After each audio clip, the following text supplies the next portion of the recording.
दोस्तों स्वागत है आप सभी का एक बार फिर से हमारे YouTube चैनल पर। दोस्तों अगर आप क्लास 10th के स्टूडेंट हैं तो ये वीडियो आपके लिए बहुत ही ज़्यादा इम्पोर्टेंट होने वाली है। अगर आप क्लास 10th के स्टूडेंट हैं और 2025 में बोर्ड एग्ज़ाम देने वाले हैं तो आज की इस वीडियो में आपके 10 नंबर मैं पक्के करवा दूंगा। अगर आप क्लास 10 2025 के बोर्ड एग्जाम में हिंदी का पेपर देते हैं तो आपको ये भी पता होगा कि उसमें दो जीवन परिचय आते हैं। एक तो काव्य खंड से आता है और दूसरा गद्य खंड से आता है। और ये दो जीवन परिचय आपके लिए बहुत ही ज़्यादा इंपॉर्टेंट होंगे क्योंकि इनसे आपको 10 नंबर मिलेंगे और बोर्ड एग्जाम में 10 नंबर मिलना मतलब बहुत ही ज़्यादा इंपॉर्टेंट होता है। पर आपकी आज की इस वीडियो में आपके 10 नंबर तो मैं बिल्कुल पक्के करवा ही दूंगा और मैं जो आपको जीवन परिचय बताऊंगा वो तो 100% 2025 के बोर्ड एग्जाम में आएंगे ही आएंगे। तो आइए जानते हैं कौन कौन से वो जीवन परिचय हैं जो आपके 100% आएंगे। तो मैं इसमें आपको टोटल 6 जीवन परिचय बताऊंगा। 3 तो आपके इसके काव्य खंड के होंगे और 3 गद्य खंड के होंगे। तो इसमें सबसे पहला जीवन परिचय है आचार्य रामचंद्र शुक्ल का। ये काव्य खंड से हैं और मैं ये गद्य खंड से हैं। ये आपके लिए बहुत ही ज़्यादा इंपॉर्टेंट जीवन परिचय है क्योंकि आपने कुछ सालों से गौर किया होगा कि लगभग हर साल आचार्य रामचंद्र शुक्ल का जीवन परिचय आता है।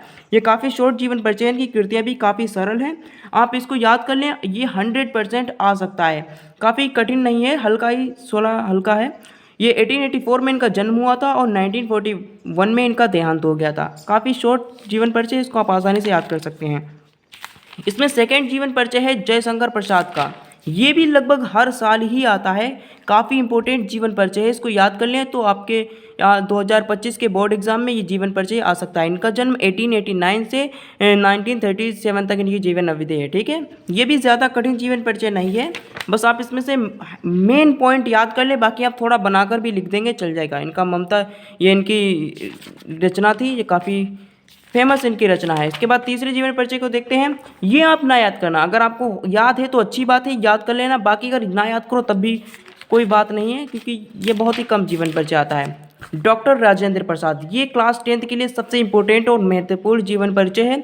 ये भी 100% आ सकता है। इन्हीं तीन जीवन परिचय देते हैं, उनमें से 3 जो मैंने आपको बताए हैं, इन्हीं में से कोई ना कोई फंस जाएगा। आप इसी को याद कर लीजिए, आपका क्लास 10th में 5 नंबर गद्य साइड से पक्के हैं। ठीक है, अब मैं आपको काव्य से निकलकर काव्य में बताता हूँ।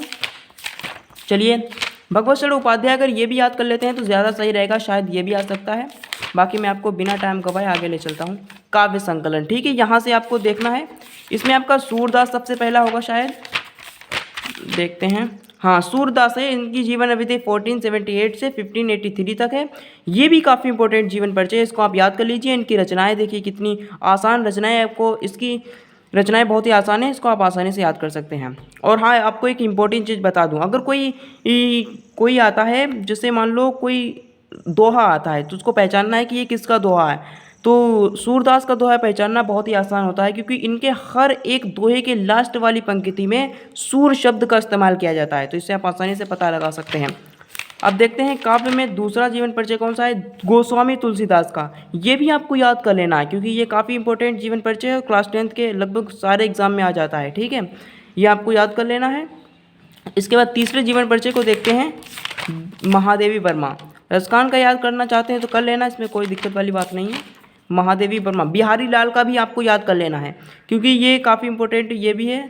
इसका 1603 में इनका जन्म हुआ था और 1663 में इनकी डेथ हो गई थी। कुल मिलाकर ये 60 साल जिए थे इस दुनिया में। ओके, अब चलते हैं। सुमित्रा नंदन पंत, शायद ये भी होगा आपके 10th में, देख लेना। महादेवी वर्मा, आपको ये याद कर लेना है, ये भी क्लास 10th के लिए बहुत ही ज़्यादा इंपॉर्टेंट जीवन परिचय है। तो आपको कुल मिलाकर इतना ही याद करना है, आपके क्लास 10th में 10 मार्क पक्के हो जाएंगे। ठीक है, और अगर आपको कोई क्वेश्चन है, कोई डाउट है, आप किसी भी सब्जेक्ट में तैयारी करना चाहते हैं तो इस चैनल को सब्सक्राइब कर लें, इस पर रेगुलर वीडियोस आएंगी। और कोई भी क्वेश्चन हो तो आप कमेंट सेक्शन में पूछ सकते हैं, मैं कोशिश करूंगा आपके क्वेश्चन का रिप्लाई करने का। तो चलिए मिलते हैं आपको नेक्स्ट वीडियो में, टिल देन बाय बाय।